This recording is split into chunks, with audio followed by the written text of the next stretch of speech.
when we take down something that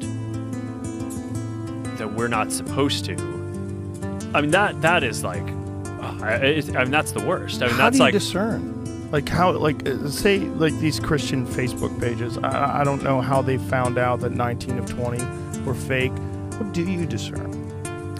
Yeah, so I mean, I think estimating the overall prevalence is one thing, but I think that the question of looking at a page and is this page authentic, I think that there's a bunch of signals around that.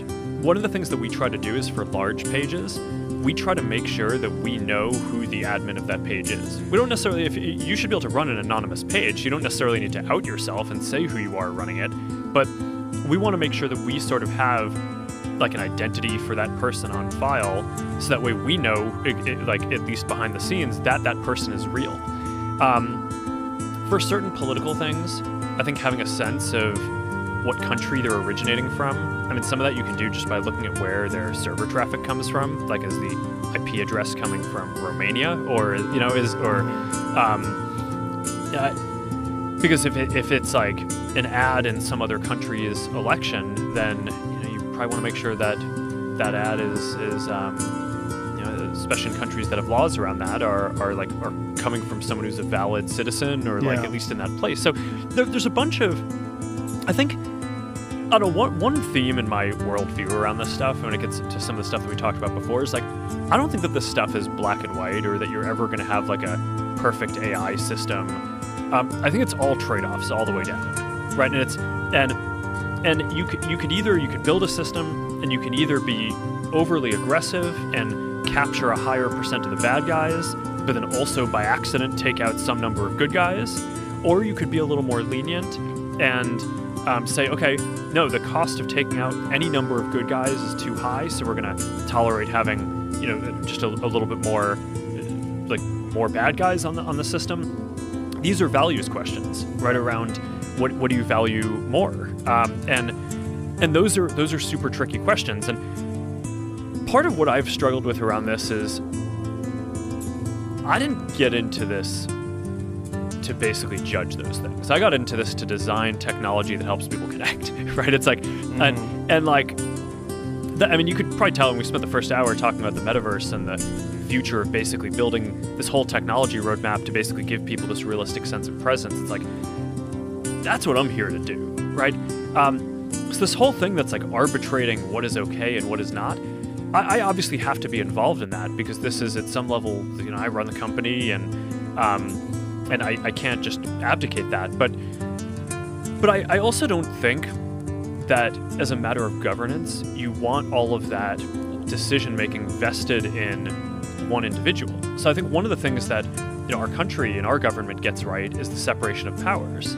So one of the things that I tried to create is that we created this oversight board. It's an independent board that basically we appointed people whose kind of paramount value is free expression, but they also balance that with things like, when is there going to be real harm to others in terms of safety or privacy or other human rights issues. And basically that board, people in our community can appeal cases to when they think that we got it wrong, and that board actually gets to make the final binding decision, not us. So in a way, I actually think that is a more legitimate form of governance than having just a team internally that makes these decisions, or maybe some of them go up to me, although I don't spend a ton of my time on this on a day-to-day basis. But like, I think it's generally good to have some kind of separation of powers where you're architecting the governance, so that way you have different stakeholders and different people who can make these decisions, and it's not just like one private company that's making decisions even about what just happens on our platform. How do you guys handle things when they're a big news item that's controversial? We took a different path than Twitter. I mean, basically the background here is the FBI, I think, basically came to us, some folks on our team, and was like, hey, just so you know, like, you should be on high alert. We thought that there was a lot of Russian propaganda in the 2016 election. We have it on notice that basically there's about to be some kind of dump of that's similar to that. So just be vigilant. So our protocol is different from Twitter's. What Twitter did is they said you can't share this at all. We didn't do that. what we do is we have, if something is reported to us as potentially misinformation, important misinformation, we also have this third-party fact-checking program because we don't want to be deciding what's true and false. And for I think it was 5 or 7 days when it was basically being determined whether it was false, the distribution on Facebook was decreased, but people were still allowed to share it. So you could still share it, you could still consume it. So when you say the distribution is decreased, it got shared. How does that work? It basically, the ranking in newsfeed was a little bit less. So fewer people saw it than would have otherwise. So it definitely... By what percentage? I don't know off the top of my head, but it's meaningful. But I mean, but basically, a lot of people were still able to share it. We got a lot of complaints that was the case. Obviously this is a hyper-political issue, so depending on what side of the political spectrum, you either think we didn't censor it enough or censored it way too much. But we weren't sort of as black and white about it as Twitter. We just kind of thought, hey, look, if the FBI, which I still view as a legitimate institution in this country, it's like very professional law enforcement, if they come to us and tell us that we need to be on guard about something, then I want to take that seriously. Did they specifically say you need to be on guard about that story?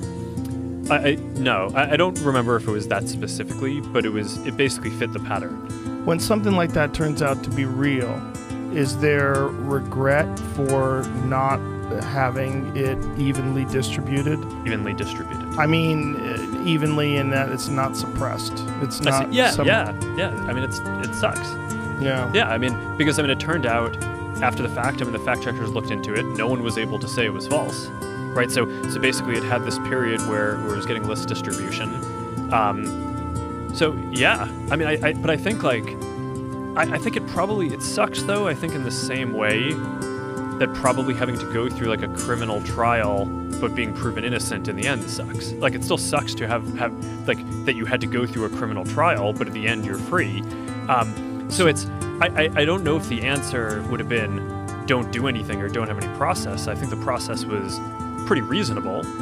We still let people share it, but obviously you don't want situations like that. Well, I think the right way is to establish principles for governance that try to be balanced and not have the decision-making too centralized. Because I think that it's hard for people to accept that like some team at Meta or that I personally am making all these decisions. And I think people should be skeptical about so much concentration around that. So that's why a lot of the innovation that I've tried to push for in governance is around things like establishing this oversight board. So that way you have people who are luminaries around expression from all over the world, but also in the U.S. Folks like Michael McConnell, who's he's a Stanford professor, who's like he was I forget which Republican president appointed him, but he was, I think, going to be considered for the Supreme Court at some point. He's a very, very prominent and kind of celebrated free expression advocate, and he helped me set the thing up. And I think like setting up forms of governance around that are independent of us, that basically get the final say on a bunch of these decisions, and that's a step in the right direction. I mean, in the Hunter Biden case that you talked about before, I don't want our company to decide what's misinformation and what's not. So when we work with third parties and basically let different organizations do that. Now, then you have the question of are those organizations biased or not, and that's a very difficult question. But at least we're not the ones who are basically sitting here deciding. We're not the Ministry of Truth for the world that's deciding whether everything is true or not. So I'd say. This is not a solved problem. Controversies aren't going away. I think that it is interesting that the U.S. Is actually more polarized than most other countries. So I think sitting in the U.S., it's easy to extrapolate and say, hey, it probably feels this way around the whole world.